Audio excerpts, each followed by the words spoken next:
ಅವ್ರಿಗೆ ಇಷ್ಟವಾಗಿ ಸ್ವತಃ ಕೋರ್ಟಿಗೆ ಹಾಜರಾಗಬೇಕು ಅಂತ ಹೇಳ್ಕೊಂಡು ಬಂದಿರುವಂಥದ್ದು ಇಲ್ಲ. ಕ್ರಿಮಿನಲ್ ಕೇಸ್, ಸಿವಿಲ್ ಅಲ್ಲ. ಸ್ವಾಮಿ ನಿಮಗೆ ಇಷ್ಟು ಭೂಮಿ ಯಾಕೆ, ಏನು ಮಾಡ್ತಾರೆ ಅದನ್ನು? ಸರಿ ಕಾಲೇಜ್ ಮಾಡ್ತೀರಿ, ಆಯಿತು, ಕಾಲೇಜಿಗೆ ಎಲ್ಲ ರನ್ ಆಗ್ತಾ ಉಂಟಲ್ಲ, ಈ ಭೂಮಿಗಳೆಲ್ಲ ಯಾಕೆ? ದಾನ ಧರ್ಮ ಮಾಡ್ತೀವಿ ಅಂತಾರೆ. ನೀವು ದಾನ ಧರ್ಮ ಮಾಡ್ತೀರಂತ ಹೇಳುವಂಥದ್ದು ಹಣ ಯಾರದ್ದು?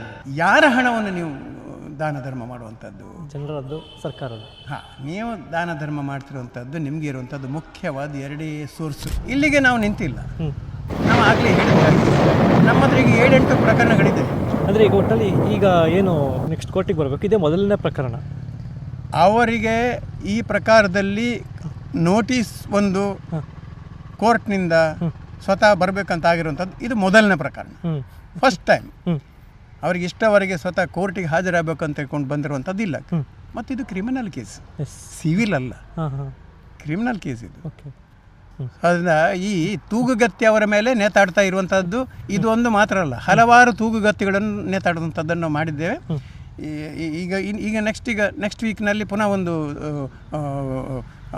ಮಾಡ್ತೇವೆ, ಅದರ ನಂತರ ಒಂದು ಮಾಡ್ತೇವೆ. ಹೀಗೆ ಒಂದು 7-8 ನಮ್ಮದು ರೆಡಿಯಾಗಿದೆ. ಒಮ್ಮೆಗೆ ಅಲ್ಲ, ನಾವು ಹಂತ ಹಂತವಾಗಿ ಅದನ್ನು ಮಾಡ್ತಾ ಹೋಗ್ತೇವೆ. ಆಗಲೇ ಹೇಳಿದಾಗ ಇದು ಅವರ ಮೇಲೆ ದ್ವೇಷದಿಂದ ಅಂತಲ್ಲ, ನೀವು ಮಾಡಿರುವಂಥ ತಪ್ಪುಗಳು, ಅಪರಾಧಗಳು, ದೌರ್ಜನ್ಯಗಳು, ಇನ್ನಿತರ ಎಲ್ಲ ಯಾವುದುಂಟೋ ನೀವು ಅದನ್ನು ಸಮರ್ಥನೆ ಮಾಡಿಬಿಡಿ, ಸತ್ಯವನ್ನು ಬಹಿರಂಗವಾಗಿ ಒಪ್ಪಿಕೊಳ್ಳಿ, ಹೇಳಿ ಹೌದು ಏನೋ ನನ್ನಿಂದ ಯಾವ್ಯಾವುದೋ ಕಾರಣಗಳಿಂದಾಗಿ ಎಂಥದೋ ನನಗೆ ತಪ್ಪು ತಿಳುವಳಿಕೆಯಿಂದ ಇತ್ಯಾದಿಗಳೆಲ್ಲ. ಸಾಮಾನ್ಯವಾಗಿ ಅವರಿಗೆ ತಪ್ಪು ತಿಳುವಳಿಕೆ ಯಾರು ಕೊಡ್ಲಿಕ್ಕೆ ಸಾಧ್ಯ ಇಲ್ಲ, ಮಹಾಬುದ್ಧಿವಂತರವರು, ಇಲ್ಲಾಂದರೆ ಇಷ್ಟು ದೊಡ್ಡ ಸಾಮ್ರಾಜ್ಯ ಮಾಡಲಿಕ್ಕೂ ಸಾಧ್ಯ ಅಲ್ಲ. ಆದರೂ ಹಾಗೆ ಹೇಳಿ, ನೀವು ಪರವಾಗಿಲ್ಲ, ಹಾಗೆ ಹೇಳಿ ಒಂದು ನೀವು ನಾನೆಲ್ಲವನ್ನು ಸರಿ ಮಾಡಿಕೊಳ್ತೇನೆ ಅಂತ ಹೇಳಿ. ಸ್ವಾಮಿ ನಿಮಗೆ ಇಷ್ಟು ಭೂಮಿ ಯಾಕೆ, ನಿಮಗೆ ಯಾಕೆ ಇಷ್ಟು ಭೂಮಿ, ಏನು ಮಾಡ್ತಾರೆ ಅದನ್ನು? ಸರಿ ಕಾಲೇಜ್ ಮಾಡ್ತೀರಿ, ಆಯಿತು, ಕಾಲೇಜಿಗೆ ಎಲ್ಲ ರನ್ ಆಗ್ತಾ ಉಂಟಲ್ಲ, ಆಯ್ತಲ್ಲ, ಅಲ್ಲಿಗೆ ಈ ಭೂಮಿಗಳೆಲ್ಲ ಯಾಕೆ? ದಾನ ಧರ್ಮ ಮಾಡ್ತೀವಿ ಅಂತಾರೆ. ದಾನ ಧರ್ಮ, ಭೂಮಿನ ದಾನ ಧರ್ಮ ಮಾಡಿ ಅಲ್ಲ, ದಾನ ಧರ್ಮ ಮಾಡೋದಲ್ಲ, ಸರ್ಕಾರಕ್ಕೆ ಬಿಟ್ಟು ಕೊಡಿ, ಸರ್ಕಾರ ಅದನ್ನು ದಲಿತರಿಗೆ ಕೊಡ್ತಾರಲ್ಲ. ಇನ್ನು ನೀವೇ ಹೇಳ್ತಿರುವಂಥ ದಾನ ಧರ್ಮದ ಪ್ರಶ್ನೆ ನೀವು ಯಾವ ಅರ್ಥದಲ್ಲಿ ಕೇಳಿದ್ರೆ ಗೊತ್ತಿಲ್ಲ.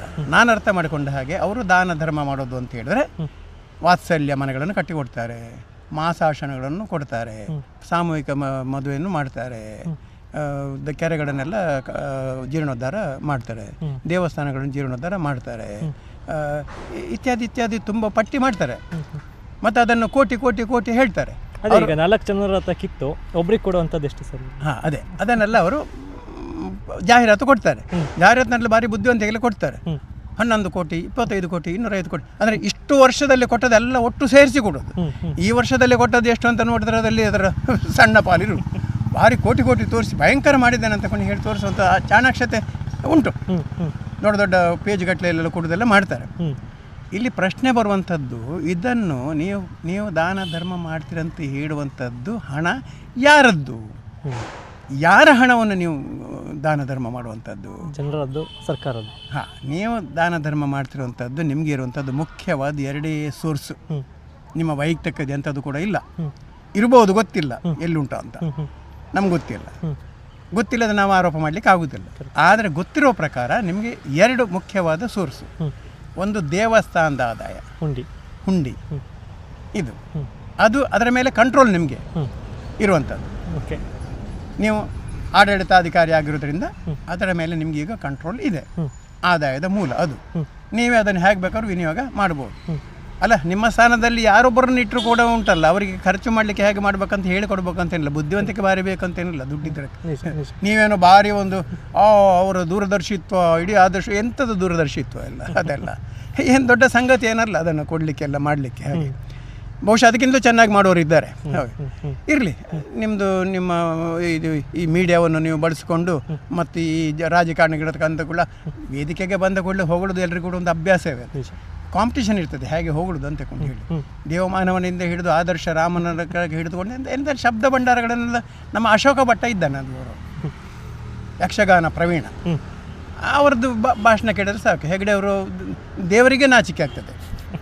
ಆ ನಮ್ಮನೆಲ್ಲ ಹೋಗ್ತಾರೆ, ವೇದಿಕೆಯಲ್ಲಿ ಬಂದಂತೆ ಎಲ್ಲ ಹೊಗಳುವಂಥದ್ದು ಮಾಮೂಲಿ ಇರ್ತದೆ ಅದರದ್ದಾಗ. ಈಗ ನೀವು ಕೊಡುವಂಥ ಹಣ ಇದು ಯಾವುದು? ದೇವಸ್ಥಾನದಿಂದ ಬಂದ ಹಣವನ್ನು ನೀವು ದಾನ ಧರ್ಮ ಮಾಡ್ತೀರಿ ಅಂತ ಹೇಳ್ತೀರಿ. ನಮ್ಮ ಖಚಿತ ಮಾಹಿತಿ ಪ್ರಕಾರ ದೇವಸ್ಥಾನದ ಹಣದಲ್ಲಿ ಇವರು ಈ ದೇವಸ್ಥಾನಗಳಿಗೆ 1 ಲಕ್ಷ 2 ಲಕ್ಷ 5 ಲಕ್ಷ ಎಲ್ಲ ಕೊಡುವಂಥದ್ದೆಲ್ಲ ಯಾವುದುಂಟೋ ಇದು ವರ್ಷಕ್ಕೆ 3 ರಿಂದ 4 ಕೋಟಿ ರೂಪಾಯಿ ಮೀರುವುದಿಲ್ಲ. ಇಲ್ಲ ಅಂತ ಹೇಳಿ ಅವರು ಯಾರಾದರೂ ಅವರವ್ರ ಅಧಿಕೃತ ಹೇಳಿ, ಅದಕ್ಕಿಂತ ಜಾಸ್ತಿ ಮೀರುವುದಿಲ್ಲ. ಹಾಗಾದರೆ ಬಾಕಿದ್ದಕ್ಕೆಲ್ಲ ಎಲ್ಲಿಂದ ಹಣ ಕೊಡ್ತಾರೆ ಅವರು? ಬಾಕಿ ಪಟ್ಟಿ ಮಾಡಿದ್ದು ಎಲ್ಲವೂ ಕೂಡ ಜನರ ಬಡ್ಡಿಯ ಅಥವಾ ಕಮಿಷನ್ನ ಹಣ. SKDRDP ಟ್ರಸ್ಟ್ ಅಂತ ಇತ್ತು, ಅದರ ನಂತರ ಈಗ SKDRDP BC ಟ್ರಸ್ಟ್ ಅಂತ ಮಾಡಿದ್ದಾರೆ. ನಾವು ಕಂಪ್ಲೇಂಟ್ ಮಾಡಿದ ನಂತರ ಮತ್ತು ಕೋರ್ಟ್ನಲ್ಲಿ ಕೇಸ್ ಹಾಕಿದ ನಂತರ ಈಗ BC ಟ್ರಸ್ಟ್ ಅಂತ ಮಾಡಿದ್ದಾರೆ. ಮೊದಲು ಅವರು 8%ಗೆ ತೆಗೆದುಕೊಂಡು SKDRDP ಟ್ರಸ್ಟಿಗೆ 21%ಗೆ ಕೊಡ್ತಾಯಿದ್ರು. ವರ್ಷಕ್ಕೆ 80-90 ಕೋಟಿ ರೂಪಾಯಿ ಲಾಭ ಆಗ್ತಿತ್ತು. ಅದರಲ್ಲಿ ಅವರು ಈ ದಾನ ಧರ್ಮಗಳನ್ನೆಲ್ಲ ಮಾಡ್ತಿದ್ದಾರೆ. ಈಗ ಅವರು BC ಟ್ರಸ್ಟ್ ಅಂತ ಮಾಡಿದ್ದಾರೆ. ಜನರಿಗೆ ನೇರವಾಗಿ ಬ್ಯಾಂಕ್ಗಳಿಂದ ಇವರು ಮೀಡಿಯೇಟರ್ ಆಗಿದ್ದುಕೊಂಡು, ಬಿಸ್ನೆಸ್ ಕರೆಸ್ಪಾಂಡೆಂಟ್ ಆಗಿದ್ದುಕೊಂಡು, ಮಧ್ಯವರ್ತಿ ಆಗಿದ್ದುಕೊಂಡು ಅವರು ಸಾಲವನ್ನು ಕೊಡಿಸುವ ಮತ್ತು ವಸೂಲಿ ಮಾಡುವಂಥ ವ್ಯವಸ್ಥೆಯನ್ನು ಮಾಡಿದ್ದಾರೆ BC. ಇದಕ್ಕೆ ಬ್ಯಾಂಕ್ನವರು ಇವರಿಗೆ 5 ರಿಂದ 5.25% ತನಕ ಬೇರೆ ಬೇರೆ ಬ್ಯಾಂಕುಗಳು ಬೇರೆ ಬೇರೆ ಇದರಲ್ಲಿ ಪರ್ಸೆಂಟೇಜ್ ಇರ್ತದೆ. 5, 5.10, 5.15 ಎಲ್ಲ ಇದೆ. ಬಟ್ ಮ್ಯಾಕ್ಸಿಮಮ್ 5.25% ಕಮಿಷನ್ ಇವರಿಗೆ ಕೊಡ್ತಾರೆ. 2% ಬ್ಯಾಂಕ್ ಲೋನ್ ರಿಲೀಸ್ ಆಗುವಾಗ ಇವರಿಗೆ ಬರ್ತದೆ BC ಟ್ರಸ್ಟಿಗೆ. ಬಾಕಿದು 3% ಚಿಲ್ಲರೆ ರಿಕವರಿ ಮಾಡಿ ಕೊಟ್ಟಾಗ ಹಂತ ಹಂತದಲ್ಲಿ ಇವರಿಗೆ ಬರ್ತದೆ ಕಮಿಷನ್. ಈ ಕಮಿಷನ್ ಯಾರ ಮೇಲೆ ಹಾಕ್ತಾರೆ? ಜನರ ಮೇಲೆ, ಸ್ವಸಹಾಯ ಸಂಘಗಳ ಮೇಲೆ ಹಾಕ್ತಾರೆ. ನೇರವಾಗಿ ಸ್ವಸಹಾಯ ಸಂಘಗಳು ಬ್ಯಾಂಕಿನಿಂದ ಸಾಲ ಪಡೆದರೆ ನಿಮಗೆ 8 ರಿಂದ 10%ಗೆ ಸಿಗ್ತದೆ. ಈಗ ಸ್ತ್ರೀ ಶಕ್ತಿ ಗುಂಪುಗಳಿದೆ, ಬೇರೆ ಬೇರೆ ಇತರ ಸ್ವಯಂ ಸೇವಾ ಸಂಸ್ಥೆಗಳು ಮಾಡುವಂಥ ಸಂಘಗಳಿದೆ. ಇವರಿಗೆಲ್ಲರೂ ಬ್ಯಾಂಕ್ನಿಂದ ಹೋದಾಗ 8 ರಿಂದ 10% ಆಗುವಂಥದ್ದು. ನಮಗೂ ಕೂಡ ನಾಗರಿಕ ಟ್ರಸ್ಟ್ ಕೂಡ ಹಿಂದೆ ನಾವು ಸ್ವಸಹಾಯ ಸಂಘ ಮಾಡಿದಿತ್ತು.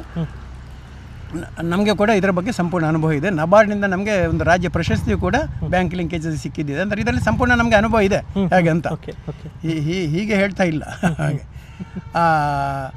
ಆದರೆ ಇದರಲ್ಲಿ ಇರುವಂಥದ್ದು ಸ್ವಸಹಾಯ ಸಂಘಗಳು ಸ್ವತಂತ್ರವಾಗಿ ಸ್ವಸಹಾಯವಾಗಿ ಅವರೇ ಮಾಡಬೇಕೇ ಹೊರತು ಅದಕ್ಕೆ ಮಧ್ಯವರ್ತಿಗಳು ಯಾರು ಕೊಡಬೇಕಂತೇನು ಇಲ್ಲ. NGOಗಳ ಪಾತ್ರ ಕೇವಲ ಸುರಿಗೆ ಅದನ್ನು ಮಾಡಲಿಕ್ಕೆ ಮತ್ತು ಒಂದಷ್ಟು ಕಾಲ ಅದನ್ನು ನಡೆಸ್ಕೊಂಡು ಹೋಗ್ಲಿಕ್ಕೆ ಮಾತ್ರ, ಮತ್ತೆ ಅದನ್ನು ಅವರಷ್ಟಕ್ಕೆ ಬಿಡಬೇಕಂತೇಳಿ ಇರುವಂಥದ್ದು. ಆದರೆ ಅವುಗಳದ್ದೆಲ್ಲ ಒಕ್ಕೂಟ ಮಾಡಿ, ಈಗ ಸಂಜೀವನ ಒಕ್ಕೂಟ ಅಂತ ಇದೆ, ಇದರಲ್ಲಿ ಸರ್ಕಾರದ ಕಡೆಯಿಂದ ಇರುವಂಥ ಸಂಘಗಳು ಸ್ತ್ರೀ ಶಕ್ತಿಗಳಲ್ಲೆಲ್ಲ ಇದೆ. ಎಷ್ಟು ಚೆನ್ನಾಗಿ ನಡೀತಾ ಇದೆ. ಅದರದ್ದು ಪ್ರಚಾರ ಜಾಸ್ತಿ ಇರುವುದಿಲ್ಲ, ಭಾಳ ಚೆನ್ನಾಗಿ ನಡೀತಾ ಇದೆ, ನಿಜವಾಗಿ ಯಶಸ್ವಿಯಾಗಿ ನಡೀತಾ ಇದೆ. ಅದಕ್ಕೆ ಕಮ್ಮಿ ಬಡ್ಡಿಯಲ್ಲೂ ಕೂಡ ಅದು ನಡೀತಾ ಇದೆ. ಸರ್ಕಾರದ ಕೂಡ ಅದಕ್ಕೆ ಸಬ್ಸಿಡಿಗಳು ಬಾಕಿದೆಲ್ಲ ಸಿಗ್ತಾ ಇದೆ, ಚೆನ್ನಾಗಿ ನಡೀತಾ ಇದೆ. ಇವರೊಂದು ಏನೋ ಒಂದು ಅದ್ಭುತವಾಗಿ ಮಾಡ್ತಾ ಇದ್ದಾರೆ ಅಂತ ತಗೊಂಡು ಶೋ ಮಾಡ್ತಾರೆ. ಆ ಮೀಡಿಯಾದವರು ಕೂಡ ಅದನ್ನೇ ಎಲ್ಲ ಬರೀತಾರೆ. ಅವರಿಗೆ ಜಾಹೀರಾತು ಮತ್ತು ಬಾಕಿದ್ದೆಲ್ಲ ಬಂದ ಬರೀದು ಅಷ್ಟೇ, ವಾಸ್ತವವಾಗಿ ನೋಡ್ಲಿಕ್ಕೆ ಹೋಗುದಿಲ್ಲ. ಈಗ ದೇವರ ಹಿನ್ನೆಲೆಯನ್ನು ಉಪಯೋಗ ಮಾಡ್ಕೊಂಡು, ದೇವರ ಹಿನ್ನೆಲೆ ಅಡ್ವರ್ಟೈಸ್ಮೆಂಟ್ ಯೂಸ್ ಮಾಡ್ಕೊಳ್ತಾರೆ. ಇಡೀ ಇವರಿಗೆ ದೊಡ್ಡ ರಕ್ಷಣೆ ಇರುವಂಥದ್ದೇ ಈ ದೇವರು.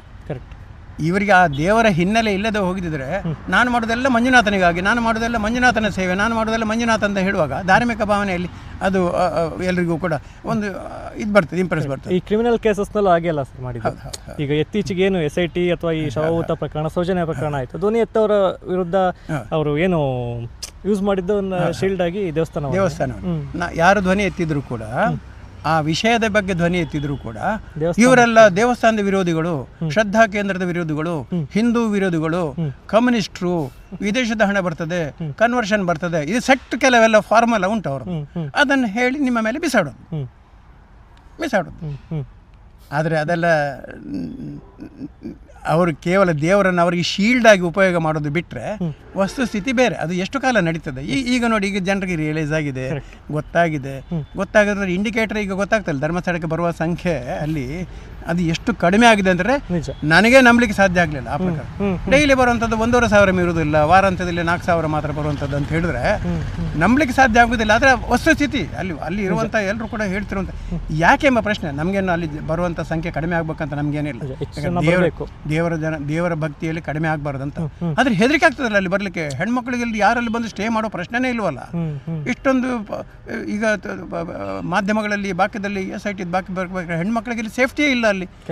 ಇಷ್ಟೆಲ್ಲ ಆದ ನಂತರ ಕೂಡ ಇತ್ತೀಚೆಗೆ ಅಲ್ಲಿ ಪ್ರಕರಣಗಳು ಲಾಜಿನಲ್ಲಿ ಆಗಿರುವಂಥದ್ದು ಕೂಡ ಕಾಣ್ತೇವೆ ನಾವು. ನಿಜ ಹೌದು, ಇತ್ತೀಚೆಗೆ ತಿಂಗಳುಗಳಿಂದ ಆಗಿದೆ. ಹಾಗೆ ಇನ್ನೊಂದು ಪ್ರಶ್ನೆ ಬರ್ತದೆ, ಇಷ್ಟೆಲ್ಲ ಈಗ ನಮ್ಮ ಹಲವಾರು ವಿಡಿಯೋಗಳು ಯಾವುದುಂಟು ಮಾಡಿರುವಂಥದ್ದು ಎಲ್ಲ ಫ್ಯಾಕ್ಟ್ ಬೇಸ್ಡ್. ಲಕ್ಷ್ಮೀಶ್ ತೋಳ್ಪಾಡಿ ಅವರು, ನರೇಂದ್ರ ನಾಯಕರು, ರಂಜನ್ ರಾವೇಡ್ರು, ನಾನು, MB ಕರಿಯ, ಸೋಮಶೇಖರ್ ದೇವಸ್ಯ, ಈ ನಮ್ಮ ಸತ್ಯಮೇವ ಜಯತೆ ಒಕ್ಕೂಟ, ನಾಗರಿಕ ಟ್ರಸ್ಟ್ನಲ್ಲಿರುವಂಥ ಎಲ್ಲರೂ ಕೂಡ ಈ ವಿಷಯದಲ್ಲಿ ಮಾತಾಡ್ತಿರ್ಬೇಕಾದ್ರೆ ವಿಡಿಯೋಗಳಲ್ಲಿ ಬೇರೆ ಬೇರೆ ಏನು ಹೇಳ್ತಾರೆ, ಸತ್ಯವನ್ನು ಮಾತ್ರ ಹೇಳ್ತಾರೆ, ಆಧಾರದ ಮೇಲೆ ಮಾತ್ರ ಹೇಳ್ತಾರೆ. ಅದು ಈಗ ಸಾಕಷ್ಟು ಕೋಟಿಗಟ್ಟಲೆ ಸರ್ಕ್ಯುಲೇಟ್ ಆಗಿ ಎಲ್ರಿಗೂ ಇದಾಗಿದೆ ಏನಂದರೆ, ಇಷ್ಟೆಲ್ಲ ಇಲ್ಲಿ ಅವ್ಯವಹಾರಗಳು, ಅನಾಚಾರಗಳು ಮತ್ತು ಕಾನೂನು ಉಲ್ಲಂಘನೆಗಳನ್ನು ಹೆಗಡೆ ಅವರು ಮಾಡಿದ್ದಾರಾ? ಕನ್ವಿನ್ಸ್ ಆಗ್ತದೆ, ಯಾಕಂದ್ರೆ ದಾಖಲೆಗಳಿದೆ. ಹೌದು, ಕನ್ವಿನ್ಸ್ ಆಗ್ತದೆ. ಕನ್ವಿನ್ಸ್ ಆದಾಗ ಇಷ್ಟೆಲ್ಲ ಇದ್ದರೂ ಕೂಡ ಅಲ್ಲಿ ದೇವರು ಯಾಕೆ ಇನ್ನೂ ಕೂಡ ಶಿಕ್ಷೆ ಕೊಡ್ತಾ ಇಲ್ಲ ಇವರಿಗೆ? ಆ ಪ್ರಶ್ನೆ ಬರ್ತದಲ್ಲ, ದೇವರು ಯಾಕೆ ಇವರಿಗೆ ಇನ್ನೂ ಕೂಡ ಶಿಕ್ಷೆ ಕೊಡ್ತಾ ಇಲ್ಲ ಅಂತ ಪ್ರಶ್ನೆ ಬರ್ತದೆ. ಬಹುಶಃ ದೇವರ ಶಕ್ತಿ ಕಡಿಮೆ ಆಗಿದೋ ಅಲ್ಲಿ, ಅಥವಾ ದೇವರಿಗೂ ಕೂಡ ಇವರು ಇಲ್ಲಿಂದ ಹೋಗಬೇಕು, ಬೇರೆಯವರು ಯಾರಾದರೂ ಬರ್ಬೇಕಂತ ಆಗಿದೋ ಎಂಬ ಭಾವನೆ ಬರ್ತದೆ. ಈಗ ಒಂದು ಕಡೆಯಿಂದ ಬರ್ತಾ ಇರುವಂಥ ಒಂದು ವಿಷಯ ಏನು ಅಂದರೆ, ಈಗ ಯಾರು ಹೋರಾಟವನ್ನು ಮಾಡ್ತಾ ಇದ್ದಾರೆ, ಸೊ ಇದೇ ದೇವರೇ ಕಳಿಸ್ಕೊಟ್ಟಿರೋದು ಅಂತ ಹೇಳ್ತಾ ಇದ್ದಾರೆ. ಇದೇ ಒಂದು ರೀತಿ ಶಿಕ್ಷೆ ಅಲ್ಲ? ಈಗ ನೀವು ಒಂದು ರೀತಿಯಲ್ಲಿ ಏನು ಫೈಲ್ ಮಾಡಿದರೆ ಇದು ಒಂದು ರೀತಿ ಶಿಕ್ಷೆ. ಈಗೇನು ಹೋರಾಟಗಾರರು ಸತ್ಯವನ್ನು ತಿಳಿಸ್ತಾ ಇದ್ರು, ಮುಖವಾಡ ಬಯಲು ಮಾಡ್ತಾ ಇದ್ರೆ ಇದು ಒಂದು ರೀತಿ ಶಿಕ್ಷೆ. ದೇವರೇ ಬರಬೇಕಂತ ಏನಿಲ್ಲ ಅಲ್ಲ. ಅದೇ ಅಂದರೆ ಆ ಭಾವನೆ ಅದೊಂದು ತಾತ್ವಿಕ ವಿಮರ್ಶೆಗಳನ್ನು ಮಾಡ್ತಾ ಹೋದಾಗ, ತಾತ್ವಿಕವಾಗಿ ವಿಮರ್ಶೆ ಮಾಡಲಿಕ್ಕೆ ಹೋದಾಗ ದೇವರು ಶಿಕ್ಷೆಯನ್ನು ಕೊಡುವಂಥ ವಿಧಾನ ನಾವು ನೋಡೋ ಪ್ರಕಾರ ಅಂತ ಅಲ್ಲ. ಈಗ ನೀವು ಏನು ಹೇಳಿದ್ರು ಆ ಪ್ರಕಾರದಲ್ಲಿ ನಿಧಾನಕ್ಕೆ ಅವರಿಗೆ ಶಿಕ್ಷೆಯನ್ನು ಕೊಡ್ತಾ ಹೋಗ್ತಾರೆ. ಡೋಸೇಜ್ನಲ್ಲಿ ಬರ್ತಾ ಇರ್ತದೆ, ಅದು ಕಾಣ್ತದೆ. ಅದು ಹಾಗೆ ಈಗ ಸೌಜನ್ಯ ಪರ ಹೋರಾಟ ಮಾಡುವಂಥದ್ದು, ಅಥವಾ ಇದು ಕೊಂದವರು ಯಾರು ಅಂತ ಆಂದೋಲನದವರು ಇರ್ಬೋದು, ಒಡನಾಡಿ ಅಂತ ಒಂದು ಪ್ರತಿಷ್ಠಿತ ಸಂಸ್ಥೆ ಮಾಡ್ತಿರುವಂಥದ್ದು ಇರ್ಬೋದು, ಎಡಪಂಥೀಯರು ಇರಬಹುದು, ಪ್ರಗತಿಪರ ಚಿಂತಕರು ಇರಬಹುದು. ಹೀಗೆ ಬೇರೆ ಬೇರೆ ಬೇರೆ ಬೇರೆ ಸಂಘಟನೆಗಳು, ಗುಂಪುಗಳು ಎಲ್ಲ ಈ ಒಂದು ಅಲ್ಲಿಯ ಅನಾಚಾರ, ಅತ್ಯಾಚಾರದ ಬಗ್ಗೆ ಮಾಡ್ತಿರುವಂಥ ಹೋರಾಟ ಯಾವುದುಂಟೋ ಅದು ಕೂಡ ಒಂದು ದೊಡ್ಡ ಪರಿಣಾಮವನ್ನು ಬೀರಿದೆ. ಮತ್ತು ಅದರಿಂದಲೂ ಕೂಡ ಉಂಟಲ್ಲ ಆ ಸಾಮ್ರಾಜ್ಯದ ಪತನ ಆಗಲಿಕ್ಕೆ ಆಗಿದೆ. ಈಗ ಬಾಲನ್ರವರಿಗೆ ಮೊನ್ನೆ ಹೈಕೋರ್ಟ್ನಲ್ಲಿ ಮಾಡಿರುವಂಥ ಪಬ್ಲಿಕ್ ಇಂಟ್ರೆಸ್ಟ್ ಲಿಟಿಗೇಷನ್ ಕುಸುಮಾವತಿ ಅವರ ಹೆಸರಿನಲ್ಲಿ PIL ಆಗಿರುತ್ತದೆ, ಅದು ಆಯಿತು ಅಂತ ಹೇಳಿ ಆದರೂ ಕೂಡ ಏನು ಕಥೆ ಏನು ಇವರದ್ದು? ಅವರು ಹಣವನ್ನು ಕೊಡುವಂಥದ್ದು, ಈ ಕಮಿಷನ್ನ ಹಣ ಅವರಿಗೆ ಬರ್ತಲ್ಲ, ಆ ಕಮಿಷನ್ನ ಹಣ ಅವರಿಗೆ 100 ಕೋಟಿ ರೂಪಾಯಿ ಬರುತ್ತೆ. ಅದನ್ನು ಅವರು ಇದಕ್ಕೆಲ್ಲ ವಿನಿಯೋಗ ಮಾಡ್ತಿರುವಂಥದ್ದು, ವಾತ್ಸಲ್ಯಕ್ಕೋ ಇನ್ನೊಂದಕ್ಕೋ ಎಲ್ಲ ಕೊಡುವಂಥದ್ದು. ಆ ಹಣವನ್ನು BC ಟ್ರಸ್ಟ್ನ ಮುಖಾಂತರ ಬಂದ ಕಮಿಷನ್ ಯಾವುದುಂಟು ಅದನ್ನು ಇವರಿಗೂ ಕೊಡುವಂಥದ್ದು. ಅಂದರೆ ಅರ್ಥ ಏನು? ನೀವು ಹಾಗೆ ಹೇಳಿದಾಗ 4 ಮಂದಿ ದರೋಡೆ ಮಾಡಿ ಒಬ್ಬನಿಗೆ ಕೊಡುವಂಥದ್ದು ಅಂತ ಹೇಳುವ ಹಾಗೆ, ಈಗ ಲಕ್ಷಾಂತರ ಮಂದಿ ಬಡವರಿಗೆ ಈ ಸಾಲವನ್ನು ಕೊಡುವಾಗ 5% ಅವರ ಮೇಲೆ ಹೇರಿ 5% ಇವರು ಕಮಿಷನ್ ತೆಗೆದುಕೊಂಡು ಕೊಡೋದು. ಬ್ಯಾಂಕ್ ಆದರೂ ಕೂಡ ಹಣ ಅದನ್ನು ಅವರ ಮೇಲೆ ಹಾಕ್ತಾರೆ. ಅವರು 8-10% ಇದ್ರೂ ಕೂಡ ಅವರಲ್ಲಿ 14-15% ಅವರ ಮೇಲೆ ಬೀಳ್ತದೆ, ಬಡವರ ಮೇಲೆ. ಆ ಹಣವನ್ನು ಇವರು ತೆಗೆದುಕೊಂಡು ದಾನ ಮಾಡಿ ಇಲ್ಲಿ ದಾನಶೂರ ಕರ್ಣ ಅಂತೇಳಿ ಕಾಣಿಸ್ಕೊಂಡ್ರೆ ನಿಜವಾಗಿ ದ್ರೋಹ ಮಾಡಿದ್ದು, ವಂಚನೆ ಮಾಡಿದ್ದು ಯಾರಿಗೆ? ಆ ಬಡವರಿಗೆ. ನೀವು ಇಲ್ಲಿ ದಾನ ಮಾಡೋದಕ್ಕಿಂತ ಆ ಬಡ್ಡಿಯನ್ನು ಇದನ್ನು ಯಾವುದನ್ನು ಕಮಿಷನನ್ನು ಬಿಟ್ಟಿದ್ದಿದ್ರೆ ಅವರಿಗೆ ಉಳಿತಿದ್ದಲ್ಲ, ಅದೇ ದಾನ ಅಲ್ವಾ? ಅಲ್ಲ, ದಾನ ಅಂತಲ್ಲ, ಅದು ಅವ್ರಿಗೆ ಉಳಿದೇ ಒಂದು ಲಾಭ ಅಲ್ಲ ಅವರಿಗೆ. ಅವ್ರದ್ದನ್ನು ಕಿತ್ಕೊಂಡು ನೀವು ದೊಡ್ಡ ಜನ ಆಗಬೇಕಂತ, ದಾನಿ ಅಂತ ಆಗಬೇಕಂತ ಮಾಡುವಂಥದ್ದು ಇದು ಬಹಳ ದೊಡ್ಡ ಮೋಸ. ಸೊ ಅಲ್ಲಿಂದ ಅದರಿಂದ ಇಂಥದ್ದನ್ನೆಲ್ಲ ಮಾಡಿಕೊಂಡು ನೀವು